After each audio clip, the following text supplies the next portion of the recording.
Salam alaikum. Dans cette séance, je vais vous montrer comment définir le signe d'une fonction à partir de son tableau de variation. C'est-à-dire, si on connaît les variations d'une fonction sur son domaine de définition, on peut en déduire le signe en se basant sur les variations. Alors, j'ai là trois exemples, trois types différents. Et je vais traiter chaque type séparément. Alors, je commence par le premier exemple. J'ai une fonction f définie moins l'infini vers plus l'infini.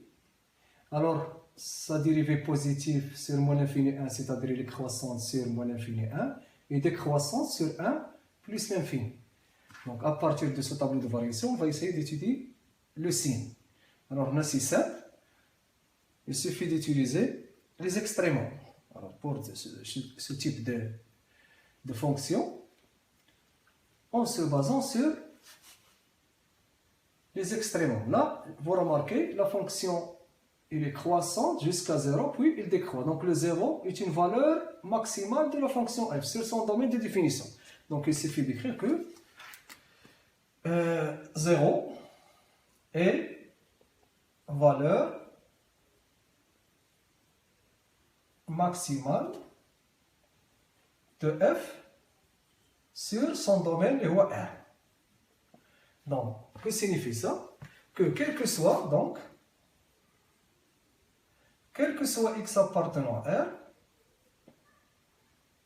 f de x est inférieur ou égal à 0. Donc, la fonction f est négative. Donc, ce cas, dans ce type d'exemple, la fonction elle est soit négative, soit positive si 0 est une valeur minimale. Si 0 est une valeur minimale, on va trouver que f de x est supérieur à 0, ça veut dire que f est positif.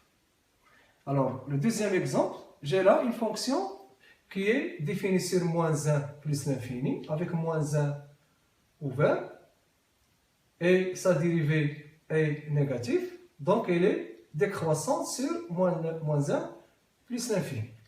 Alors là, on veut définir le signe. Là, on va me baser sur la monotonie de la fonction f. Alors, remarquez là, j'ai deux intervalles. Je vais prendre le premier intervalle, puis le deuxième intervalle. Alors, sur le premier intervalle, sur l'intervalle moins 1e, f, on a quel que soit x appartenant à moins 1e, x est inférieur à 1. Entre moins 1. Ça, le moins 1 ne m'intéresse pas. Ce qui m'intéresse, le e. Pourquoi? Parce que l'image de e, c'est 0. Alors, et puisque f est décroissante, alors là, j'utilise la monotonie. Décroissante sur l'intervalle moins 1e.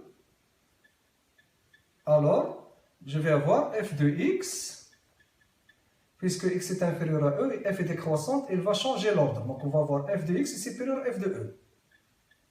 Donc, f de x est supérieur à f de e. F de e, c'est quoi? C'est 0. Donc, la fonction est positive sur l'intervalle moins 1e. Maintenant, je passe au deuxième intervalle. Alors, sur le deuxième intervalle, je vais faire la même chose. Alors, je vais garder, bon, je vais effacer maintenant ici, et je vais faire la même chose. Alors, sur l'intervalle, le deuxième intervalle, sur l'intervalle E plus l'infini.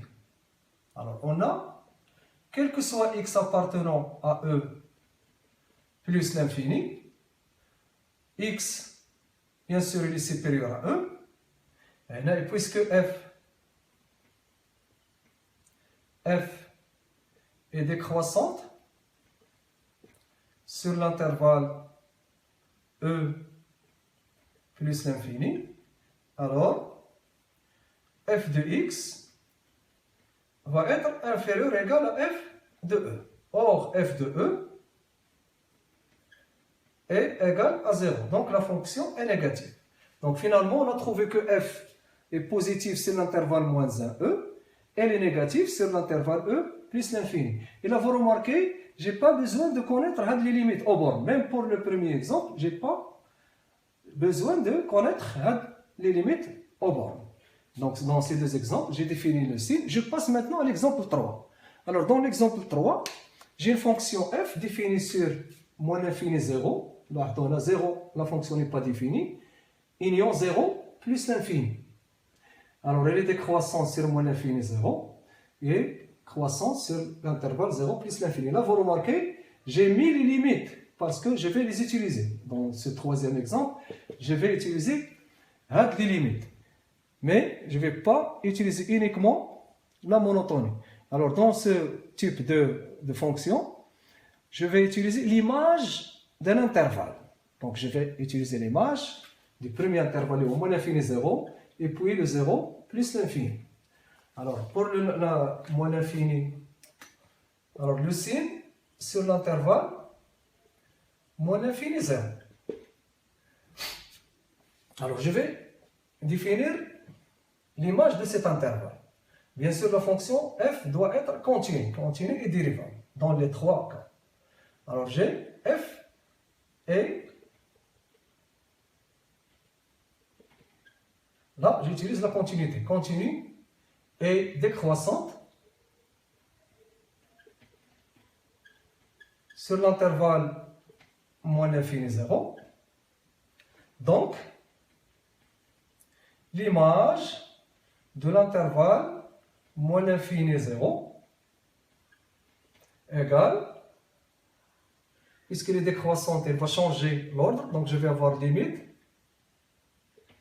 x tend vers 0 moins de f de x, et l'autre borne, limite x tend vers moins l'infini de f de x, ouvert.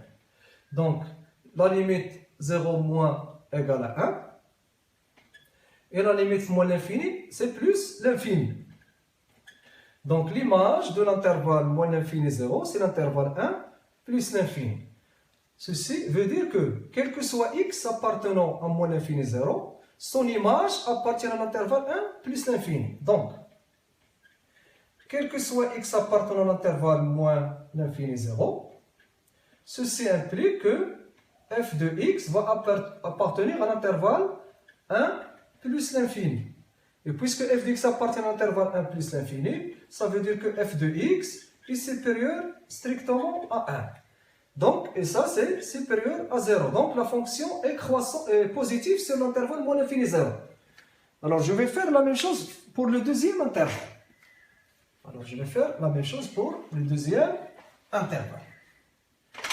Alors, je m'intéresse maintenant à l'intervalle 0 plus l'infini. Alors, sur l'intervalle 0 plus l'infini ouvert. Alors, je vais voir le signe. Alors, je vais étudier, je vais définir l'image. Alors, on a f et continue sur l'intervalle 0 plus l'infini. Donc, continue sur 0 et croissante, pardon. Et croissante sur 0 plus l'infini, toujours. Donc, f de l'intervalle 0 plus l'infini, c'est, je vais garder l'ordre, puisque la fonction est croissante. Donc, c'est la limite quand x tend vers 0 plus, à droite, 0 plus de f de x, où on a la limite plus l'infini. X tend vers plus l'infini de f de x. Alors, la limite 0 plus, il y a moins l'infini. F plus l'infini, c'est 0. Voilà. Donc, l'image de l'intervalle 0 plus l'infini, c'est l'intervalle moins l'infini 0. Donc, qu'est-ce qu'on va en déduire? Donc, quel que soit x appartenant à l'intervalle 0 plus l'infini, l'image de x, f de x, va appartenir à l'intervalle moins l'infini 0. Donc, ceci implique que f de x va appartenir à l'intervalle moins l'infini 0. C'est-à-dire que f de x, puisqu'il est dans l'intervalle moins l'infini 0, il va être strictement négatif. Voilà. Donc là, vous remarquez, dans cet intervalle, la fonction est positive. et dans l'autre intervalle, elle est strictement négative. Alors, comme ça, on a défini le signe de chacune de ces trois fonctions. Alors, la partie on la donne toujours, souvent, la première partie de l'étude d'une fonction. Ça va nous aider soit à étudier le signe de la deuxième fonction qu'on va définir, soit faire une comparaison entre deux fonctions. Alors, comme ça, j'ai terminé cette vidéo. Salam alaikum wa ila al-liqa, inshallah.